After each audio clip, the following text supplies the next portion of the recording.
Detik-detik perahu getek hias tenggelam di kawasan wisata Danau Sipin, Kota Jambi, Senin, tanggal 28 Februari tahun 2022. Tidak ada korban jiwa dalam kejadian itu, seluruh penumpang berhasil diselamatkan warga dan petugas. Belum diketahui penyebab tenggelamnya perahu getek itu, namun diduga kelebihan muatan. Dari informasi yang didapat, banyak wisatawan yang menaiki getek hias pada libur panjang peringatan Isra Miraj 2022. Namun, mereka tidak menyadari jika perahu getek tersebut dalam keadaan bocor. Selain itu, pemilik getek tidak membatasi jumlah penumpang. Perahu getek tersebut semestinya hanya berisi 12 orang, namun diisi oleh 21 orang.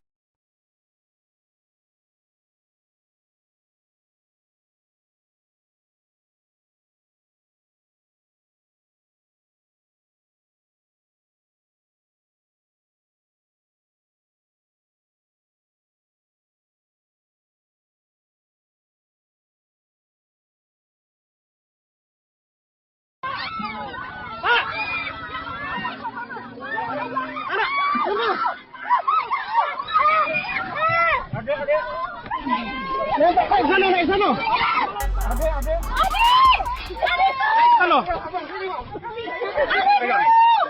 Pegang ya.